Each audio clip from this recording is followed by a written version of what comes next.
So I am excited to be here with my brother Sai Calder today to talk a little bit about LifeForce Qigong and his upcoming Waking the Five Element Spirits retreat in the UK, which is going to happen in September, the 2nd to the 6th of September 2024 in Snowdonia, where we've got a fabulous location called Trigonos with views of Snowdonia itself and over the lake and all sorts of beautiful stuff.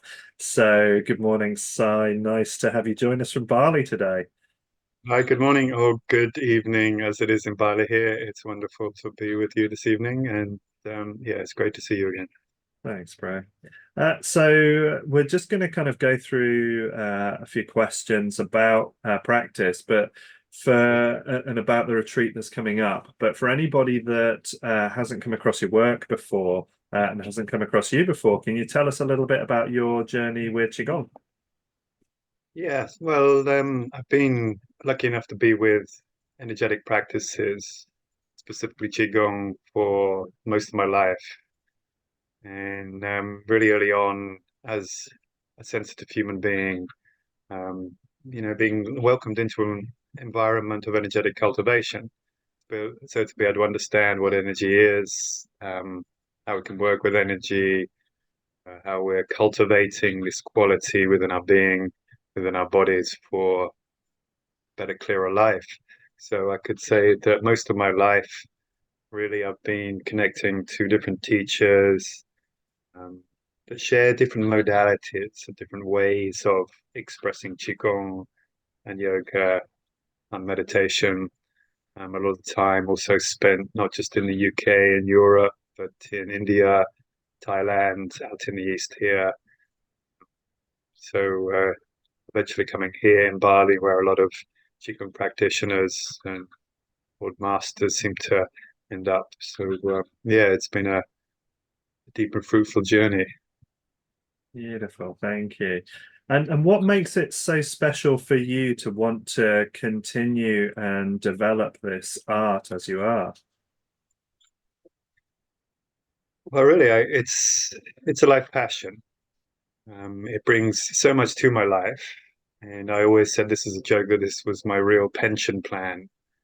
That really, when we understand our connection to life, and it's later on in our lives that really, uh, as our own youthful energy field starts to fall away, that we have something to back it up.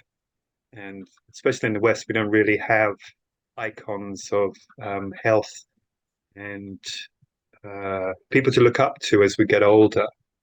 Then we come back to the East and we start to understand energetic practices like Qigong, and these actually get better as you get older. So I kind of see it as if I'm going to invest in a business that I want to last for the rest of my life, it's going to be productive, it's going to help me evolve, it's going to be beneficial for my health, my well-being, my connection to spirit, to people. And really, this is the passion foundationally for myself. And there was no real drive years ago to be a teacher.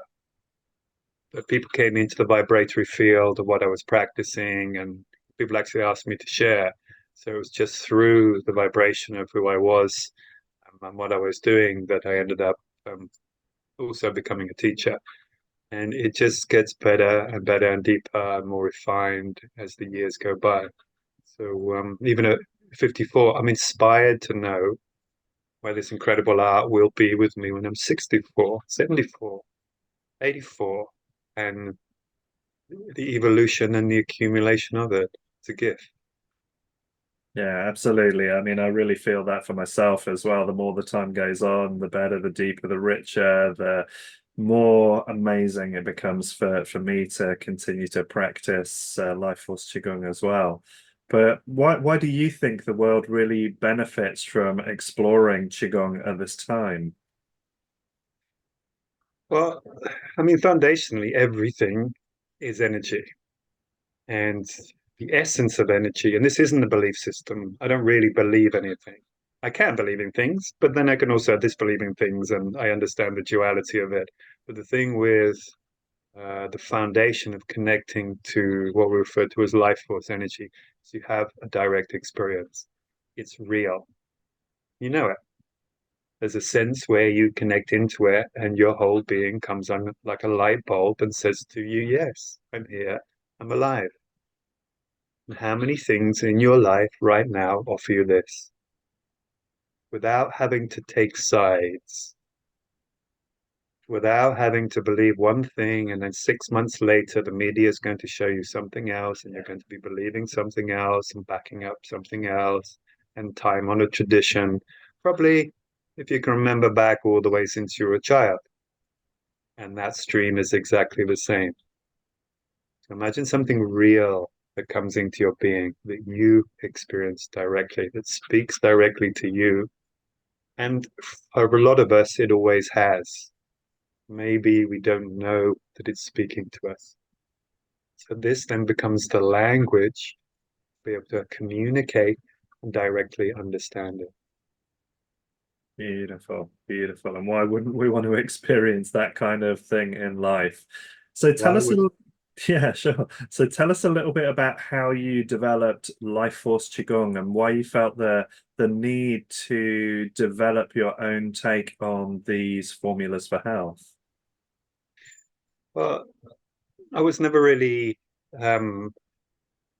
as I say, directly into learning anything specifically. I was an artist. I was interested in consciousness. I was interested fundamentally in what it is to be awake and alive. I connected with quite a few different religions and different yoga practices, but they didn't really have 100% yes. It always felt like I was trying to fit into a belief system or practice. There was part of me which didn't feel pure enough, or that I needed to cultivate into purity. There were certain levels or certain qualities that weren't touched. So let's say when I first went to India to practice yoga, people didn't ask me how I felt. People didn't really inquire about the emotional body. So it's a contemporary way of experiencing everything that's arising with us in consciousness, and being able to work on a holistic system that actually elevates and creates a more efficient lifestyle. So when we look at some of the old ways of being, it's more important that you're part of a tradition. So I learn a form. Some of the students which I work with have been learning forms of Chinese masters for 18 years and don't know why they're actually doing it. And I'm not sure how Tai Chi really fits into their life or why they're doing it unless they want to learn how to fight. But then I never fight. So then why, for myself, what I learn, martial arts called Tai Chi, the foundation to it is fighting. So what do I require? I require health. I require a unification of mind, because if I'm just looking at the vibrations or the oscillations of my psyche, it doesn't encounter the emotional body, it doesn't encounter the physical body. So then we have a way to understand the energetics of emotion, which directly integrate with thought and the mind. And then we bring all of this into feeling. And the energy patterns which arise from the past are based in traumas and disassociations. Even when we look at things like Alzheimer's, we can see that there's a mind body disassociation. So the mind might be hyper intelligent, but out of touch of collagen fibers of growth of the body. So then foundationally, through consciousness, through presence, the felt sense, we can cultivate a vehicle in this lifetime that's based on energy, that's based on chi, that has a unification, which requires movement, connection, connection to spirit, and understanding how we can cultivate a life journey. And I've been able to take and sample from many different masters, different systems, different teachers, and really just invite into my being what I require for myself. But as a contemporary um, experimenter, a contemporary bioenergetic facilitator, so I've traveled all over the world teaching for many years, and taking this art into many areas, many different cultures, and being able to be with many different people in many different ways. And the foundation of this is based in simplicity, simplicity of feeling, movement, integration of the emotional body, integration of thought, the mind, the sense of peace and calmness which comes through. So this is really the foundation to all the practices. And really the foundation is presence. Yeah. Arriving here and now, in the moment, without anything taking us out of the moment. And the deepening practices of all the forms actually highlight then what takes us out of presence. And with the subtle body and a deep understanding, we can then highlight these. Could be trauma, could be something to do with the mind, be some pathology in the body. We can bring these bodies back into harmony within the flow. So we're not just talking about you having developed new or variant forms. There's a lot more depth and a lot more philosophy behind what it is that you're generating in LifeForce Qigong. Absolutely. I mean, it really is the depth. We can look at ourselves when we practice an energy art, and it's like an iceberg. So the top 10% of the iceberg you get to see, and 90% is what's underneath. So I'm working with a lady at the moment from Geneva. She's just spent 3 years doing a degree in Qigong, which is licensed by the government, and she's come out sick. Why? Because she was just taught form after form after form after form after form with no understanding of energetic. And the teacher didn't have the qualities to be able to sink in to the energy underneath. And it's the energy inside the form that makes it our Qigong. So it relies on a certain depth of being and understanding, which is where the cultivation comes in. And I feel really this is what the depth of LifeForce Qigong offers. Beautiful.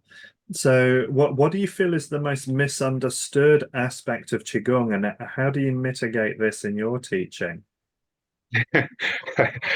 It's a good question, and we can reflect some various paradox here. That I think the most misunderstood thing about Qigong is believing that you understand what Qigong is. And well, it's really having a form, it's how do we get into anything? By verbally seeing it, visually seeing it, verbally hearing about it, and being attracted to it. And I refer to a lot of this as YouTube Qigong. You can learn all the forms of, and you see some people and they look very static, and you can tell they're moving from the mind. Well, this is mind shape. This is basically everything most of us do all the time. We go to the gym, we want to see our muscles in a particular way, we have a projection of who we're going to be in 10 years. But what's really arising in the present moment is pure energy. And even the subjective ideas about what presence is. Presence isn't something we can cultivate. Presence is something that spontaneously arises. It's the only thing we can't cultivate. So unless we have a teacher or a way to directly experience this, we'll always believe, subjective, still in the mind, that we're acquiring certain levels and depths of being. And this is where I can understand from the old teachers, the old methods, they would say, well, you are required to be with a teacher that has cultivated this vibrational level to get transmission to understand where we are, which cuts through a lot of the bullshit of the new age that you are your own guru. If you are your own guru, why do you need a guru? And so many other layers which start to fall away. So why do you feel that working with the emotional energy within the body is so important when it comes to Qigong? Well, foundationally, anyway, we are um, emotional bodies. And when we put this into context at this point in history, um, we can even look at the emotional systems that are on the planet now, and they're in a new age, really. It's a birthing of understanding the emotional body. So let's say we've been on the planet 50,000 years, 150,000 years, and it's only now that we're really starting to encounter the understanding and the integration of emotion. And even when we look at some of the leading practitioners of energy work and spirituality, it's only just coming in as well. So we have a new age. We have a new age where patriarch is dissolving. There's a new harmony of the feminine on the planet. So the emotional body is really here and exposed, and there's a lot of wounding here. And in that wounding, there's a lot of energy. And so we can actually start to understand from the Chinese five spirits that we are emotional bodies. It's the emotion. So we have, let's say, a sensation of a experience, a direct, imminent experience. From that sensation is a feeling. From that feeling, we emote, and that's energy in motion.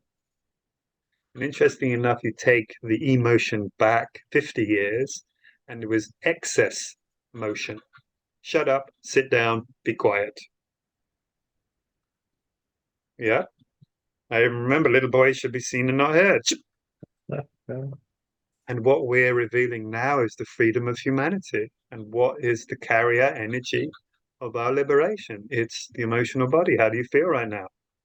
Are you just going to sit there and feel it or not feel it?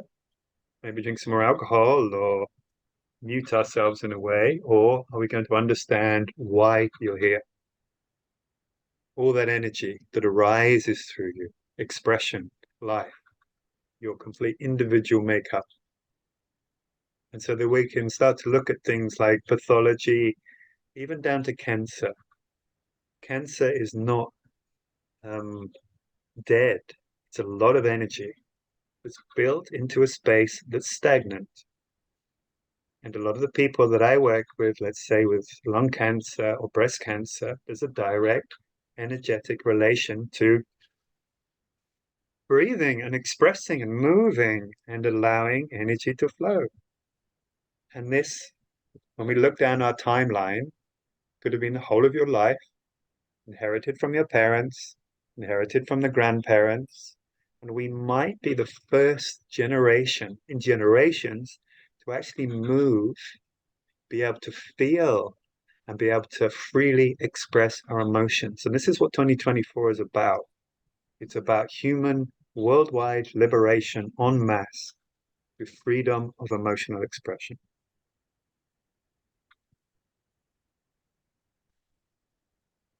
So that's great. Thank you, Sai. Tell us a little bit more about what the role of the movements in Qigong have when it comes to our emotional energy.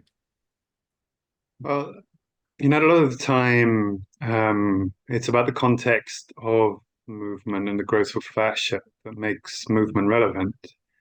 And when we actually look at the foundation movements of a human being and the foundation movements of Qigong, well, they're not abstract. It's not coming from the mind. It's the first movements. There's a pushing, there's a pulling, there's a swimming, which is the first three movements we automatically have inside the womb. So it's based on instinctual form. And the fourth movement is the spiral as we're born, as we move out of the mother, or in some cases, the lack of spiraling through cesarean. Next, the actual spiraling through the spine that opens up certain qualities and energetic vibrations inside the body, which are designed for the shape of growth. So if you can imagine there's a growth pattern that we naturally inherit in the womb, and then we progress this growth pattern through our lives.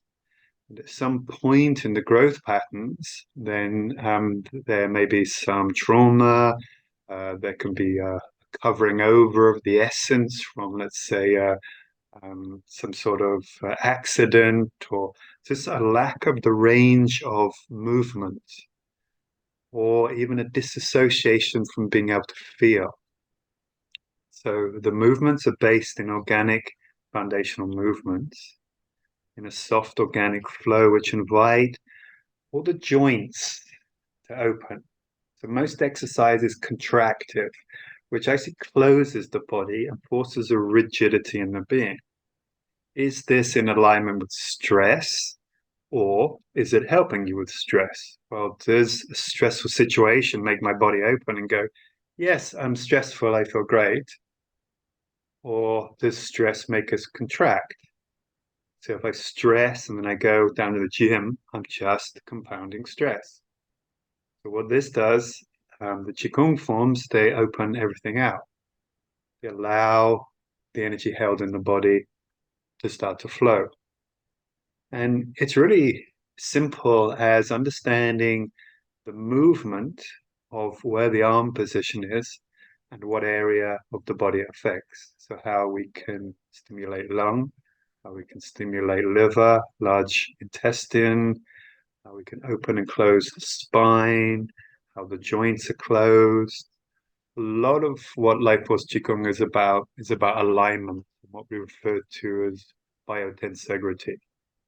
So there's this question, why am I losing so much energy? Why am I tired all the time? But a lot of the time it's just how we stand or sit. And I know there's a lot of stuff on YouTube about your correct position, but even in a correct position, we can still be holding energy because I'm not in my body to feel what's happening. I'm in the shape that I saw on YouTube. So much of this about is coming back into the body, understanding what an open, fluid body feels like. And then once we start to understand, we can create a lot of energy inside an open body. We can start to create deeper and deeper shapes. We don't rely on muscle or contraction. We rely on expansion, movement, and fluidity. So later on down the line in LifeForce Qigong, we have forms that are very dynamic. And they're still based in relaxed, open body of moving the energy through. But this is a form of building up. And also, just what I love to talk about as well is, again, we look at gyms and contractive muscles. How many years is this going to last you? Like some people are lucky enough at 45, 50. How many times have you gone down the gym, and then maybe done a couple of sessions in the gym and found it really hard on your body, achy joints afterwards? Well, the Qigong is something that strengthens collagen, strengthens the joints, and it's sustainable into old age. And if you don't believe me, just look at China, go to somewhere like Guangzhou Park. It's filled with mid-80s to 90-year-old healthy practitioners moving energy with an incredible alignment. It's beautiful to see. And you encourage a lot of introspective work within LifeForce Qigong as well. So why do you feel that's important for people to engage in within the practice? Well, the introspection is really about who we are. Consciousness isn't happening out here. Consciousness is about what's happening within our being. Once we start to cultivate a bit of energy, we start to realize how cultivating energy is actually quite simple. But where the energy goes is into all the patterns which we exhibit anyway. So when we start to introspect, we look into how we think. When we look at the nature of the relation of not digesting or having problems digesting, we look at stomach and the spleen. When we understand from Chinese medicine, it's worry, it's the pensiveness that happens in the mind, or the loops. And when we do a course on mind loops in the stomach, some people come up with 120 loops. And the loops are just the sayings that I say all the time. Actually, I might not even say them. They just compulsively arise in the mental sphere. And each one of them is fighting for superiority. Each one of them takes energy. I can only think of one of them at once. And each time one arises, it takes out the space for an original positive thought to arise within. And when we understand the makeup of the body, we don't just have a thought. There's an emotion attached to the thought. There's a feeling attached to the emotion, attached to the thought. And they all consume our life force energy. I love the reflection that each thought also has a minor shape in the body to it. So if we could put ourselves under a microscope with all the thoughts that are rising, we'd see ourselves doing this little internal dance. And this is unconscious. This is the shadow. This is what's being fed the whole time. So if we're really interested in who we are, if we're really interested in cultivating deep internal spirit, let's face it, we've probably got another 50, 60, 80 years left on the planet. We have time, and it's worth cultivating that sense of deep spirit for the rest of your life. Happiness, smoothness, self-understanding. Really, Instagram is about a narcissistic reflection for a lot of people back to who I would like to be. But wouldn't you really like to know who you are?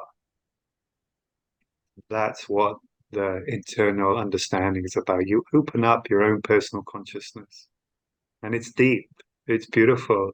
There's so much of you alive and awake inside there.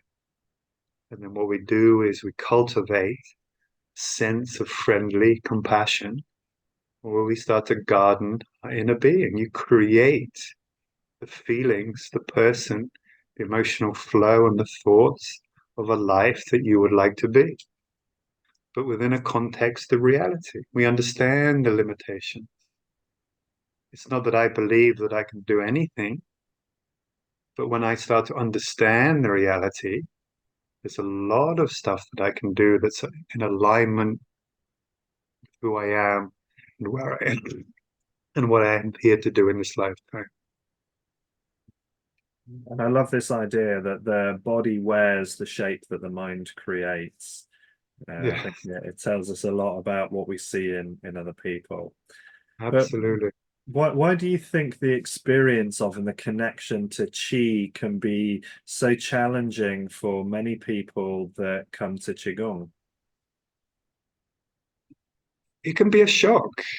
It's part of, and we hear this a lot in spiritual practice. It's waking up. The experience of your life force energy, of not having to believe it, but directly feeling that you're alive,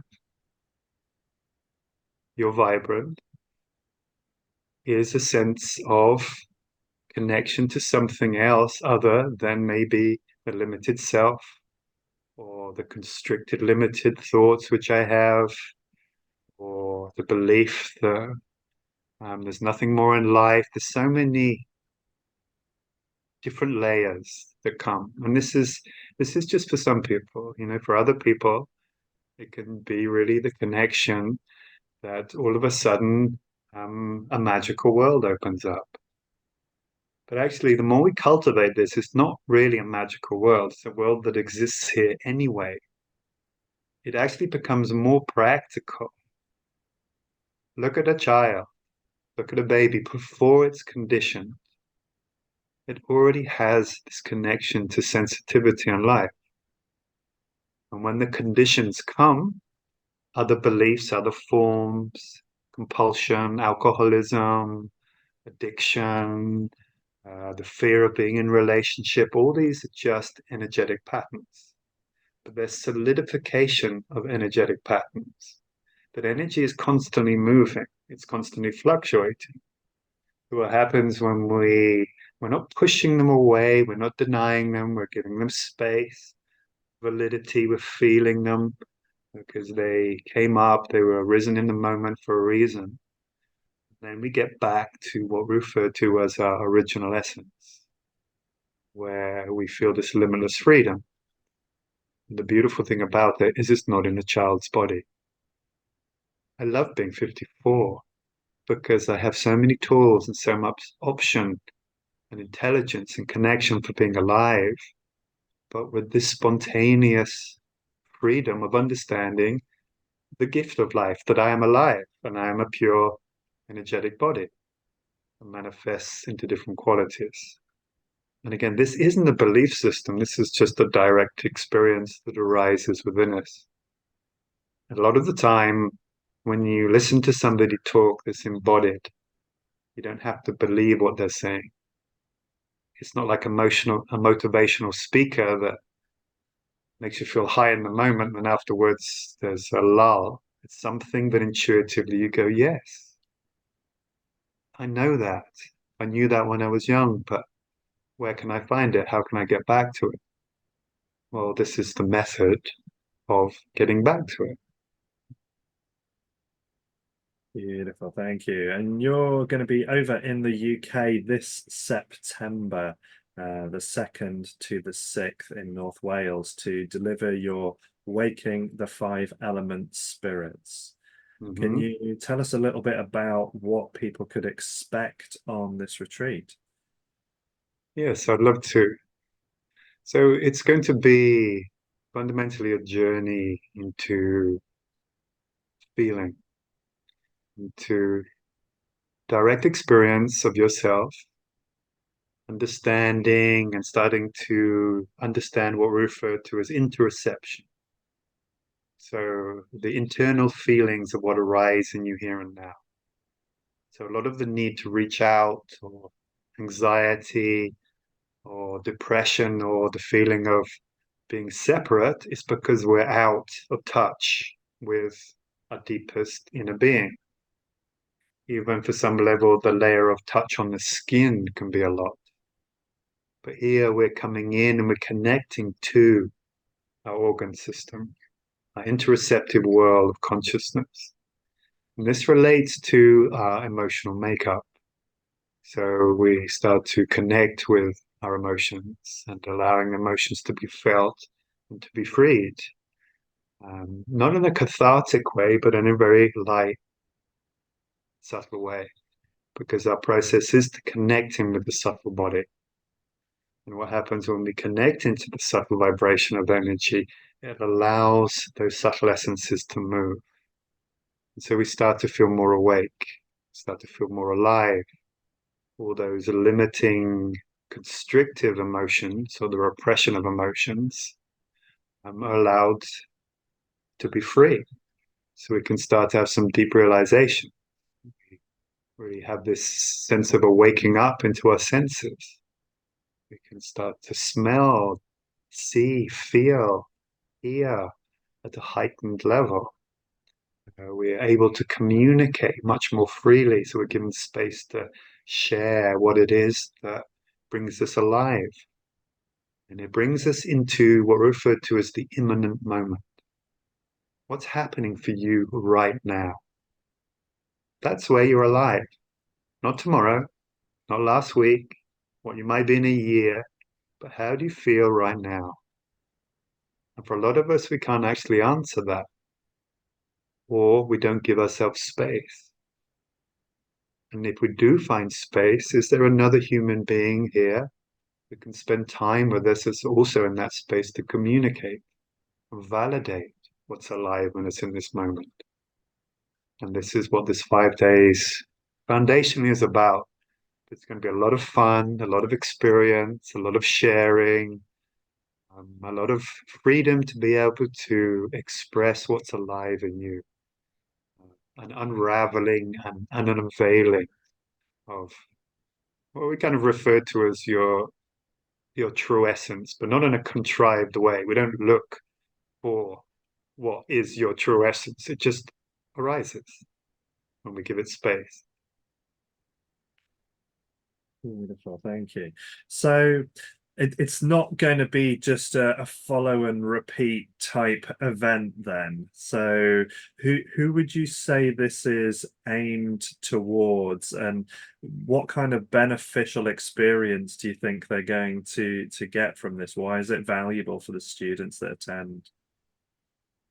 Well, there's different levels of people that it's aimed at. What I find a lot of my students here in Bali are people that have tried everything. They've gone to the Kundalini yogas and the meditations and they've read all the books and they're still hunting, they're still searching. As a matter of fact, they feel more scattered because they now have so many different energy patterns in themselves, belief systems, ideals, conspiracy ideals, fears, blah, blah, blah. There's a whole list, but still haven't connected to their own personal inner truth. So that's one level. Another level is for people that have never done anything, but feel something, already feel very sensitive. They could be empathic, but are struggling in life because they're so sensitive. And it's really understanding how to be sensitive in this life that gives us the freedom to grow. People that are told, no, you're too sensitive. So here we're saying, no, beautiful. That's the beginning. Let's get more sensitive, but let's understand what being a sensitive human being in this lifetime means. This is for people that have been with masters for 10 years and never felt chi. For people that have been with masters for 15 years and wonder why the, the master's still pushing them around and they're not really going anywhere. There's something rising, and often what I love about some of the work of Ken Wilber before,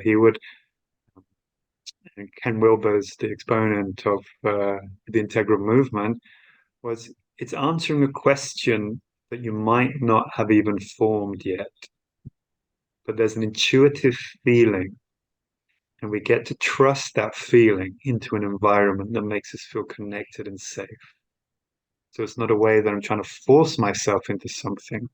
It's just when I listen, there's a certain vibration that says, yes, I've got something here to learn. And also yogis which can be quite advanced, or you might have just a basic yoga um, understanding, but not really feel the energy. And you want to be able to put the understanding of energy into your yoga flow. Or a therapist that's working a lot and you're depleting yourself through other people's pathology. How to re-energize yourself back into life, how to give yourself an abundant level of energy to be able to share more back in your practice. Or for businessmen that are aging in their business, have made your money, you've got your house, you've got your life. What's the next step? Next step is to cultivate energy and life to be able to enjoy that life with. Beautiful, excellent. I love that. And what difference do you feel that students get from that fostering of deep acceptance and presence, which seems to be such an important part of your work? It's it's the beauty of spiritual practice. And what we're really experiencing at this point in history is a strip down of spiritual practice and religion. That something like presence has been talked about so much, or over embellished, or confused with symbology and gods and mantras, but it's an inherent part of human consciousness. So one of the first parts of our spiritual connection is what we refer to as the primary awakening. And the primary awakening is, and it cuts through a lot of, again, New Age spiritual cliche. I'm surrendering. Well, the act of surrendering takes us out of presence. I'm cultivating presence. You can't cultivate presence. I'm accepting. Well, here we just look at acceptance as a lack of rejection. And what happens is presence spontaneously arises.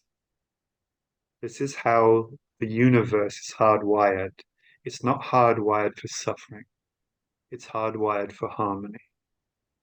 And this is a sense of self-compassion, a certain sense of trust and availability for what's already arising within you to have space.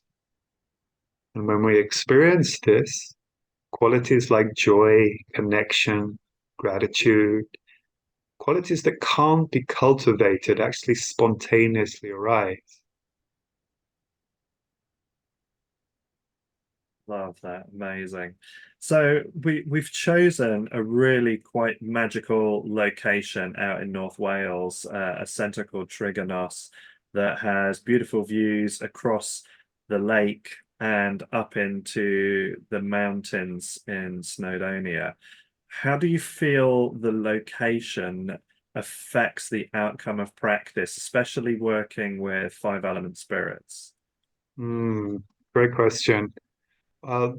This is really another level of our Qigong practice. When we start to cultivate, again, not a belief system, but a system of nourishment, a system of being able to open up the body, the energy body. So we fluctuate. That feeling that we have when we're joyous and everything opens, we feel very sensitive to our environment. When we connect with a high energy environment, which means that life is abundant. So it's a sense of what's referred to as biogenesis. Life creates life. And if I'm to open up my body energetically in a polluted city, well, I'm going to absorb more pollution.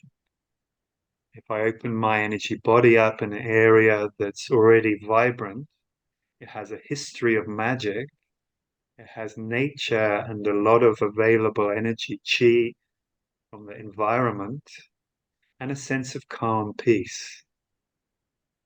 So, if I just to feel what I've just said, imagine your energy body opening up, and you being able to breathe this into your being, and touch all those parts of you that feel out of balance, disconnected, stressed, unaligned, confused. And we can do this directly for 5 full days together as a group, holding each other in this beautiful environment. Which, having been to Trigonos myself and stood on the edge of that lake, looked at those mountains, felt the trees, walked around their organic gardens, which is where the food we're going to be eating is coming from. That's such a direct experience there for me as well, just to be able to put myself in that space and feel that. So, yeah, beautiful. Thanks, Sai. So, just one final little cheeky question: inner peace and qigong, chicken or egg?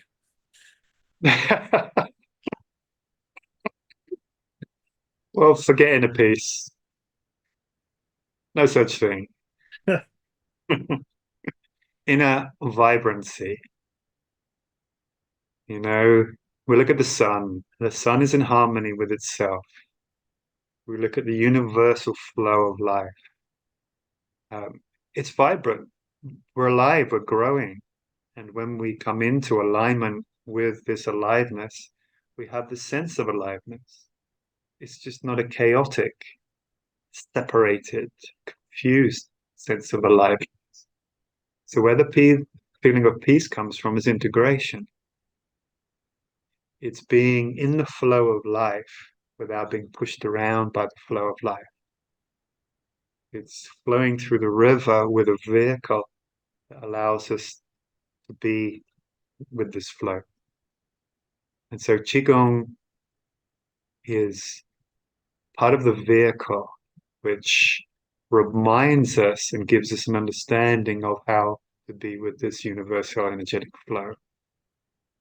Peace arises from being included in the universal flow.